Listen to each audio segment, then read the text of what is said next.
know what? It's the middle of the week, I'm in the middle of a book, so what a better time to start a new reading vlog.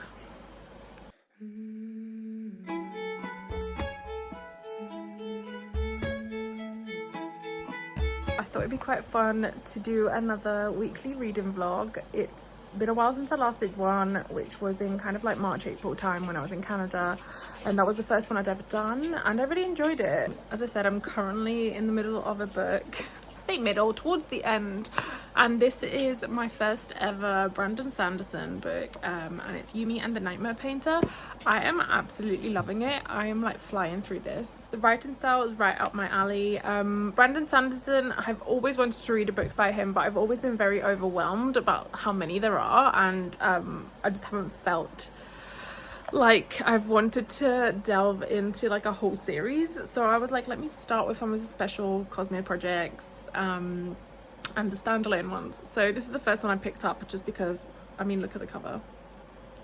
Yes, I did get sucked in by the cover, and I don't care. I'm here to tell you right now, we don't care. Let me tell you.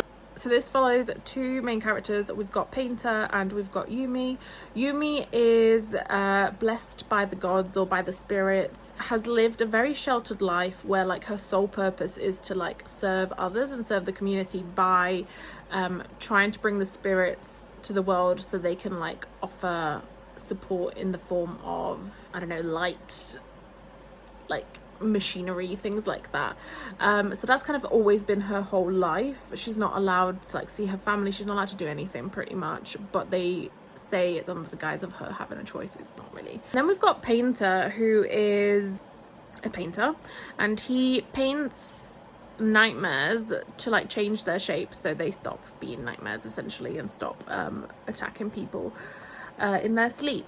And during, I don't know what happens, but basically they live on two separate planets, and at some point they wake up in each other's bodies, but like the other person is there as like a spirit slash ghost. And it's so interesting. It's giving like weird Freaky Friday, it's giving Your Name, and I'm just really enjoying it. So in terms of reading vlog, I am nearly done with this book, and then I think I'll pick up a classic, and I think I know which one it's going to be, but we shall see. And yeah, I am now going to be heading off to work shortly, so I'm hoping to kind of finish this on the commute in, and yeah, we'll see how it goes.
I'm sitting in front of the fan because it's so very hot and humid here, but I feel like I'm having my Beyonce moment in the fan, in the wind. I managed to finish Yumi and the Nightmare Painter on the commute this morning, and I really enjoyed it. Like, this is a very good introduction to Brandon Sanderson's writing. As I said, I have not read any books of his prior to this, or if I have, I genuinely cannot remember. But this was so fun. It was such a fun story. It was also really like heartwarming. I loved the main characters, so both Yumi and Painter. I loved the premise. As I said, it really reminded me of like Your Name, and I think maybe Final Fantasy as well a little bit, and it turns out it's kind of like what he took inspiration from, so that makes sense, that tracks. But I really liked it. Like, I love those sorts of like movies or stories. Didn't see the ending coming quite the way it did, but I really liked it. I thought it worked really well, and I was very satisfied. So yeah, really liked this, and I am now quite excited to get more into Brandon Sanderson. I do have Tress of the Emerald Sea, which is one of the other special projects he did, that's also standalone, so I will try with that one next. I also have Elantris to read this month actually, which is also standalone, but one of his older books, which is more like high fantasy. So I do also have that to read that I picked out for my June TBR. But yeah, very excited to continue on. And then on my train back, I had already prepped and decided to start reading my next book, which is The Phantom of the Opera by Gaston Leroux. My dad got me this recently. It is one of my favourite musicals. Don't come at me, I know he's weird. I know the Phantom is a weird character and he's sus as hell. But I still really love it. I love all the songs and I love the story, and I've never read the book and I really want to. And also this is just a stunning Penguin edition of it. This is like actually the only cloth bound Penguin that I own. The other ones are either Wordsworth collector's editions or ones that I'm slowly turning into cloth bound editions by myself. So yeah, this is super special. I am a little way into it. Do not be fooled, the majority of it is introduction that I have not yet read, because I tend to read that, I know it sounds weird, after I've read the book, because I feel like sometimes it tells you like too much and it can influence your thought process, and I'd rather just read the book how it was intended to be read and then go back and read the introduction. So yeah, as per all my classics, I am tabbing it. I don't annotate books. I know loads of people do, and I have kind of toyed with the idea of annotating on those like see-through post-its, but I just cannot bring myself to actually annotate on a book. I did do at school when we were like made to with pencil and stuff, but I just can't do it.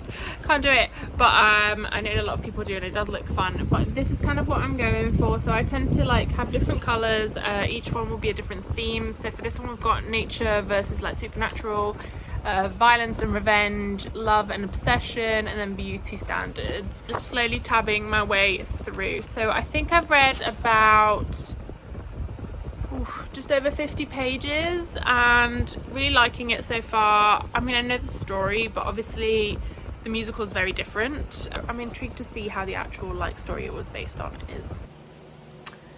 Hey, so I obviously forgot that I was doing a reading vlog and here we are on the brink of me falling asleep to catch you up on my reading, which has been minimal because I don't know, I've just been doom scrolling for like hours on end, getting distracted. Yeah, that has been my day. I have not read as much as I would like.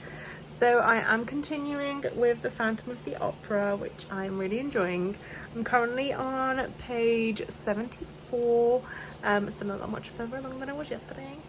I am tabbing as I go along, which is fun, and it also is probably why it's taken me a bit longer than maybe it usually does for me to read, because I have to stop to tab. And yeah, hopefully tomorrow will be a better reading day and I will also hopefully remember to film this. But yes, I will continue. I might read like a chapter or two before going to sleep. We shall see. As you can tell by my face, I'm incredibly tired. So I did manage to read a little bit last night and then a little bit this morning. I didn't sleep very well, but that's by the by. I just realised I never really explained what The Phantom of the Opera is about. I just kind of assumed that everyone knew, but I don't think that that's actually the case. So The Phantom of the Opera is a book written by French author Gaston Leroux.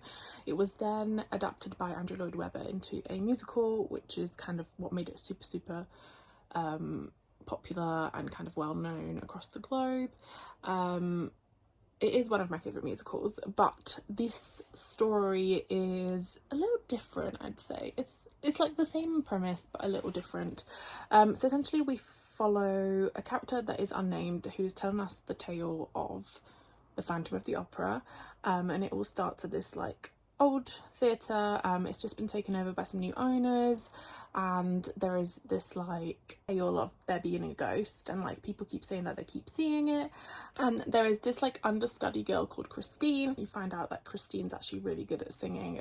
The owners of the theatre receive like a weird letter from someone claiming to be the Phantom of the Opera, who wants them to leave like a box spare for him to be able to watch the show, but he also wants them to put Christine in like the leading role. And then when they don't do that, he retaliates. And there's this whole like story about Christine and Raoul. He met Christine when they were kids, and he's always been in love with her, and now he like saw her again when she sang the leading role, and he's like obsessed with her, loves her, etc., wants to be with her, but she is terrified because of this angel of music, Phantom of the Opera. It's all a bit weird. It's a bit of a weird story. First thoughts is I didn't really like Raoul in the like movie or musical anyway, but in the book he is particularly annoying. He's very judgy of Christine, and I don't know if that's just a sign of the times. Like, this book is set in the, I don't know, 1800s, early 1900s, I haven't got a clue. But he's just like all about her being like pure and virtuous, and like he sees her in a carriage with another man and just goes insane because it just means that like she's not pure anymore, even though she hasn't done anything. Yeah, so like I don't like him as a character. Like, he's meant to be like the nice guy, but he's not nice.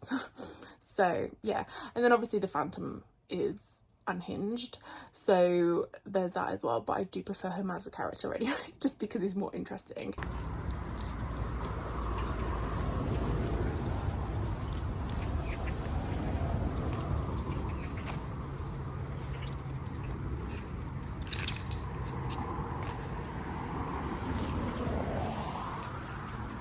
So I have just had dinner. It is very warm, very humid, and very shiny, and I'm just cooling down a little bit before I read. I do have my book here ready to pick up at some point. However, I'm currently binge watching the new series of America's Sweethearts, so the Dallas Cowboys cheerleaders, season 2. And I am doing something bookish in the background because I have been designing some book covers to start, or rather continue, to rebind my classics collection to make them all into like cloth bound look.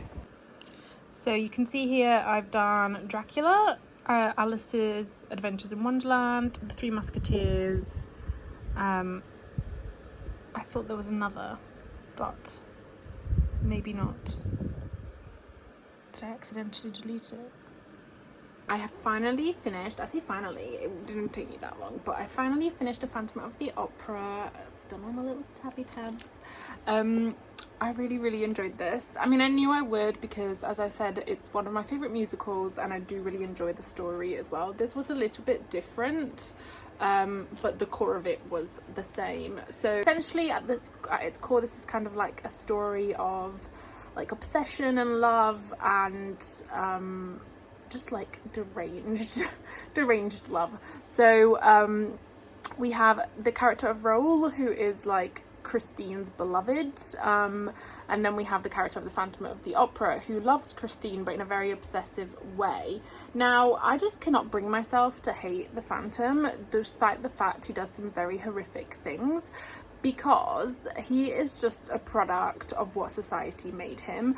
So he was born very ugly by the standards of this society, like with some facial deformities.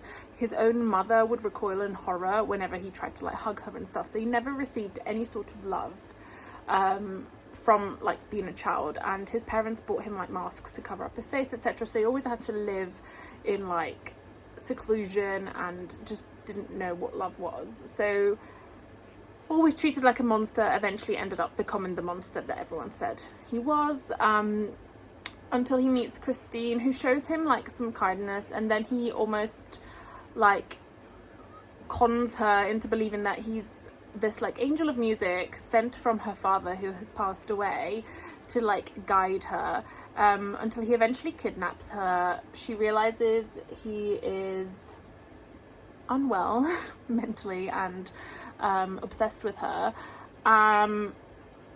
But yeah, I just can't bring myself to hate him. Very complicated character, I think, the Phantom. And I really enjoyed this book. So yeah, very glad to have it finally in my collection. Before I start my next read for the weekend, which is probably going to be a couple of like short reads, I think.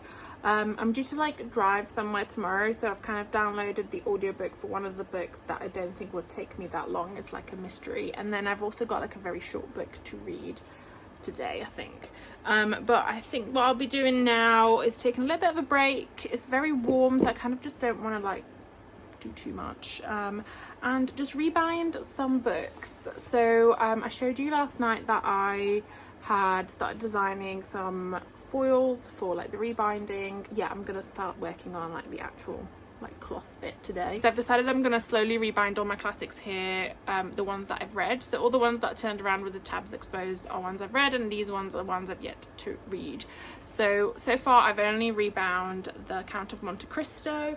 Let me just show you. So I've rebound it like this, which I absolutely adore. This is a very like duality of man kind of book. There's definitely a point where like everything changes for the main character, the Count of Monte Cristo. But yes, this is the quote I chose to put on the back, which is, "It's necessary to have wished for death in order to know how good it is to live," just because it was, I just thought it kind of embodied the book quite well. But my actual favorite quote is, I don't know why I've just got off on this massive tangent about Count of Monte Cristo, but this is my favorite quote. So, "And now," said the unknown, "farewell kindness, humanity and gratitude. Farewell to all the feelings that expand the heart. I have been heaven's substitute to recompense the good. Now the God of vengeance yields me his power to punish the wicked." I just love that. I actually got it printed out, so I've put it on my wall. But anyway, I don't know how we went off on this like random tangent, but this is how I'm like looking to rebind all my classics. Back again for another little excerpt for this video. So last night I ended up rebinding those books that I mentioned, and these are the results. So we have Mary Barton by Elizabeth Gaskell. We have Crime and Punishment by Fyodor Dostoevsky, which I love. I think this came out really well. We have The Three Musketeers by Alexandre Dumas, which I made to match the Count of Monte Cristo. I do also have The Man in the Iron Mask, but I haven't read it yet, but when I will rebind it like this as well. We've got Alice's Adventures in Wonderland. I thought this one came out really cute. It wasn't even that, like, I didn't really actually enjoy the book that much, but I just thought this is cute. And then, this is probably my favourite, Dracula by Bram Stoker. I thought this came out so well. Like, I love this. Yeah, so super happy with those, and I'm really enjoying my book rebinding journey, and we'll continue it for sure. Then I read a book. So I read Lemon by Kwon Yo-son. This is a Korean translated fiction.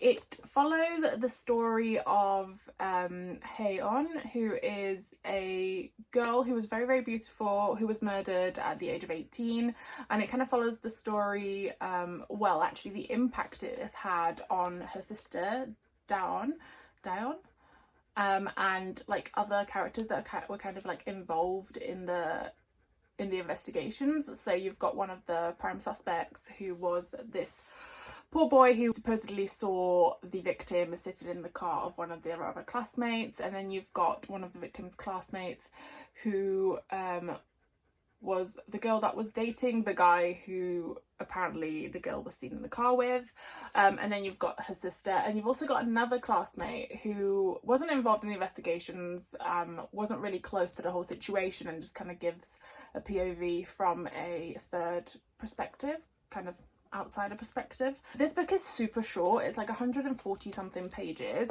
but I really liked it. Like, I really enjoyed it. I do tend to like Korean translated fiction. I think Korean and Japanese translated fiction, they're very different between themselves, but also they're just very like unique. They tend to have the similar ways of like telling stories. I don't know if whether that's just the case of like what ends up being translated into English, but yeah, I Really liked this. This is each chapter is basically like a different POV, so he jumps around those like 4 characters quite a lot, actually 3 POVs mainly. It also, the narrative is completely different for each one.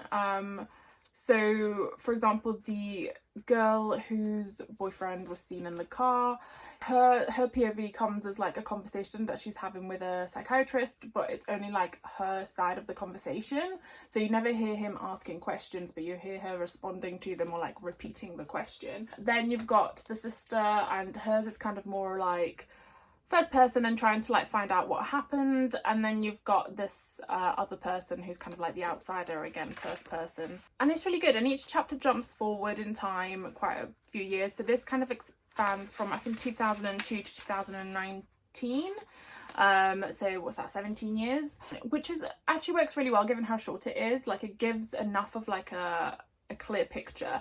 I will say this does not give you any definitive answers about what happened or anything else kind of related to it. It does do a lot of hinting, and then each chapter you kind of get a little bit more information, enough that you're able to kind of infer what happened.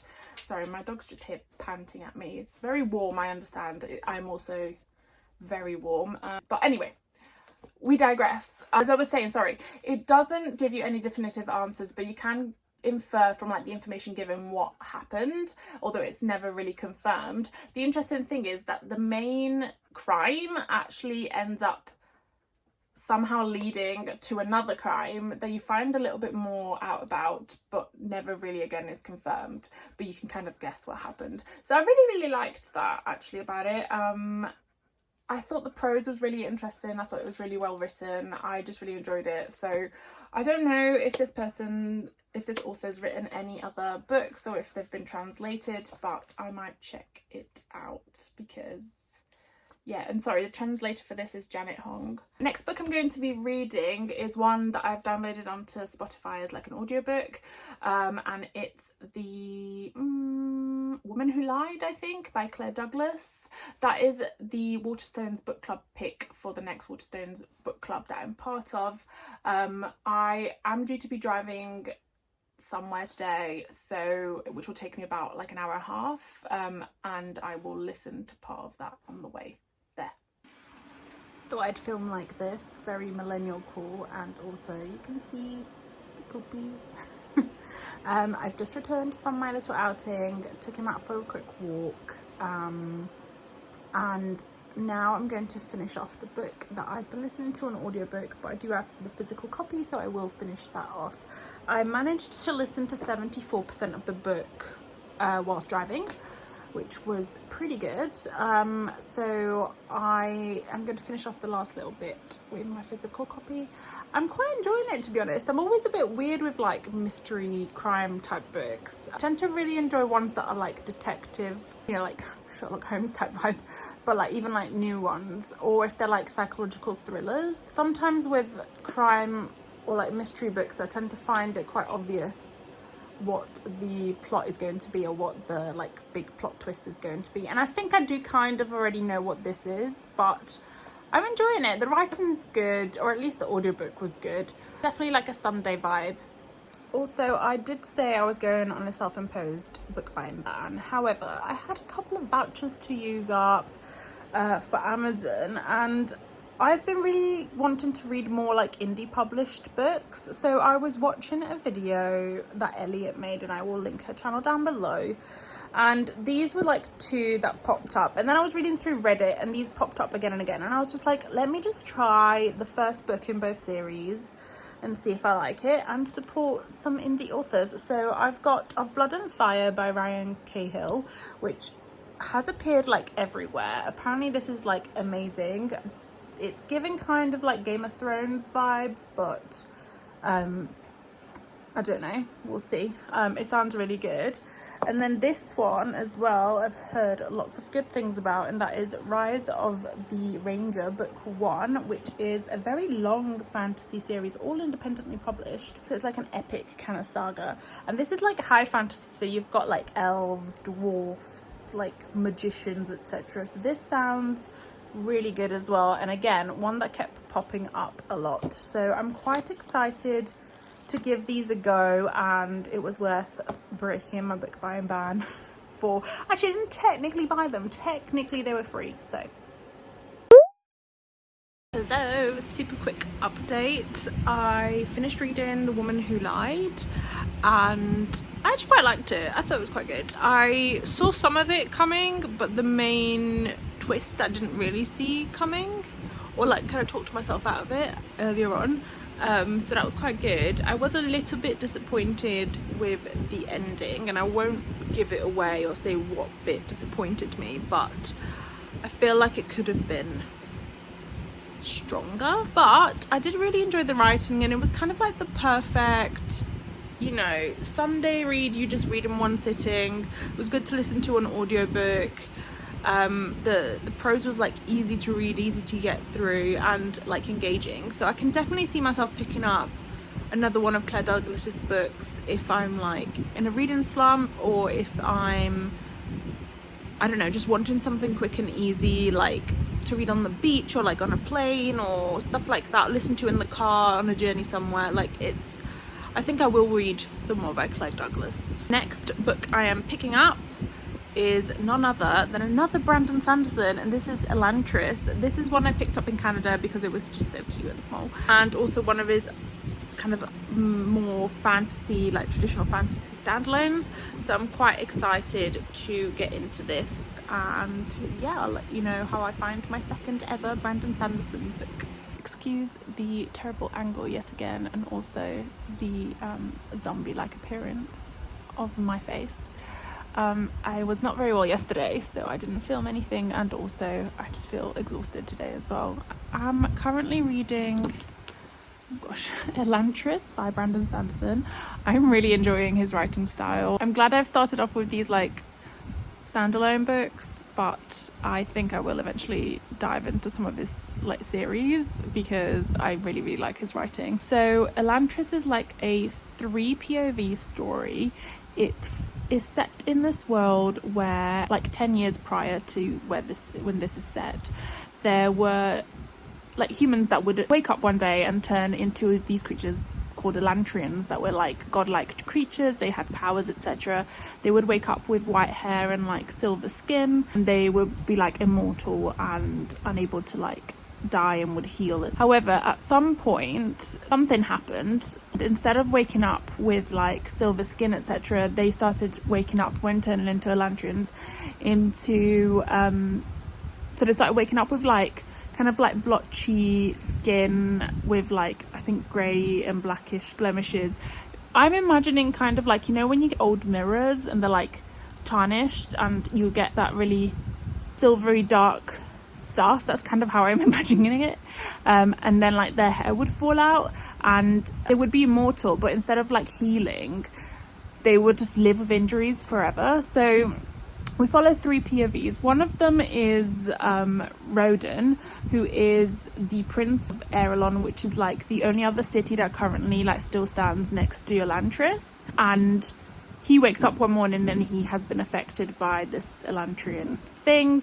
So whereas like 10 years prior he would have been kind of worshipped as a god, he's now chucked out of his kingdom by his father and locked away in Elantris because they've turned Elantris into kind of like a prison essentially for people who turn into Elantrians. We then follow Serene, who is meant to be marrying Roden, however doesn't find out that he's supposedly passed away until she's kind of like halfway there already. And the laws of the country mean that if whilst engaged one of the two passes away, then the marriage is like automatic. So now she is technically like married and his widow immediately. So she's kind of arrived from another country because they're trying to like strengthen like political allies. And then we have another character, which is Hrathen. I don't really know how to pronounce it. I feel like I need to listen to the audiobook purely for like the pronunciation of the names. So Hrathen, who is a high priest of Fjordels, who were kind of like took over after Elantris all went south, and he's trying to like convert the people of Airlon into his religion, or if they don't, then he's going to like kill them. So you've got these three characters. They're all kind of interlinked in some way, because obviously Serene's in Aerolon, so she comes across Rathan, and then you've got Roden, who is meant to be married to Serene, and he's stuck in Elantris. And I haven't got that far into it, so I think I'm only about 80 pages in or so, but I'm really, really enjoying it. I really like all the multiple POVs. I really like the writing. I like the setting, and I'm super intrigued to see where it goes. So very glad to have picked this up. Hello, quick update before I go to start work this morning. I wish I could just read this. I need to find a job where I literally just read books for a living. So I'm about a third of the way through Elantris, really, really enjoying it. I think the character development's really interesting, and I'm really excited to kind of see how all the characters end up coming together in some way, because I assume that they will. And also I feel like there's going to be a plot twist, and I don't know what it is, but I hope it comes soon. The world building is brilliant, the like dialogue's engaging, and just the writing style as well I'm really, really enjoying. So Brandon Sanderson is definitely up there. I understand all the hype, to be honest. I understand why there is hype about Brandon Sanderson, because brilliant author so far, at least. So I should be reading more of Elantris. However, I have just walked the dog and found it on Spotify, so I did listen to a couple of chapters whilst I was walking the dog. I just find it so handy to have like books on audiobook on Spotify, because it's very rare that I would listen to an entire book on audio. So the only ones I've listened to like the whole way through have been the graphic audio ones, and then I've got the audiobooks.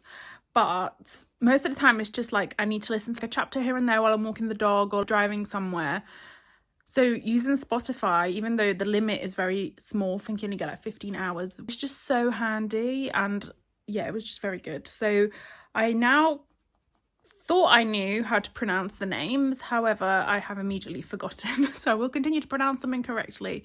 But yeah, still really enjoying it, and I've now been sidetracked and I'm watching My Demon, the K-drama, which I've been wanting to watch for like a couple of years now, so I'm quite excited to finally get to it, and I'm really enjoying it so far.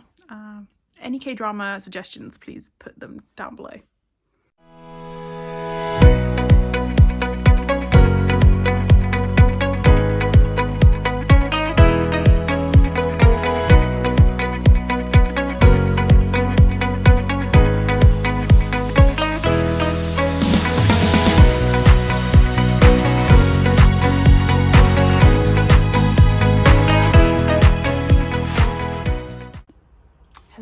I have finally come to the end of this reading vlog. I feel like I'm not the right person to do these sorts of videos, but I will continue to do them because they're fun. I definitely do get distracted, forget I'm meant to be recording things, and then don't. And then, I don't know, the content is just a bit chaotic, but that's fine, that's fine. I'm fine. I went and got my nails did today. I got my hair cut, and whilst I was there, I walked past The Works. So for those who don't know, The Works is a UK store. They buy like leftover stock of books, and they've recently started doing like sprayed edge editions of different books specifically for The Works. And there is one that I keep seeing everywhere that I was like, I have to get it, I can't not. So of course I got a copy of Nightshade by Autumn Woods. I love the front cover, but the edges, the edges are so cute. I actually kind of started reading this whilst I was in the hairdressers, but I will not be doing it as part of this reading vlog because I feel like this has already gone on too long and people will not watch it till the end. So I have started reading it. It sounds quite fun, it seems quite fun. I think it's just gonna be kind of like a steamy romance type vibe, but we'll see. I'll read the back quite quickly. So Ophelia Winters wants revenge. Isolated in the Scottish Highlands, Sorrowsong University only welcomes students from the most powerful families. Ophelia doesn't belong, but a rare scholarship grants her the perfect opportunity to investigate the accidental death of her parents near the castle grounds. Things get off to a rocky start when she runs afoul of the mysterious Alex Corbeau Green, son of a prime suspect. As far as she's concerned, he's just a younger version of his billionaire father, a monster hiding beneath the beautiful facade. So, there's that. Then I also ended up getting, because I was like, they're only like £5, £6. This one, which I've been seeing around, so this is The Pairing by Casey McQuiston, and this also has adorable sprayed edges, very like European summer vibes. And this is the author who did Red, White and Royal Blue, which I really enjoyed.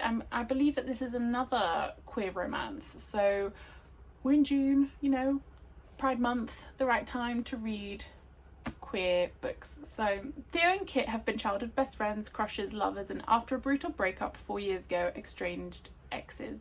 It's not until they're trapped aboard a tour bus that Theo and Kit realise they've accidentally booked the same European food and wine tour, and now they're stuck with each other for 3 weeks of the most romantic sights and sensuous flavours of France, Spain and Italy. But it'll be fine, they'll absolutely over each other. So yeah, this sounds really cute as well, and as I've said, when it gets to like summer, I definitely want to read more romance type books, just like easygoing. Having said that, I have finished the last book of this vlog, which was Elantris by Brandon Sanderson. This is a high fantasy standalone, although I feel like it could definitely continue on, but as far as I'm aware, he has not continued on with Elantris, and it does kind of finish on a very good note in the way that it can do for a standalone. I really enjoyed it. It's a 3 POV story, so we follow Roden,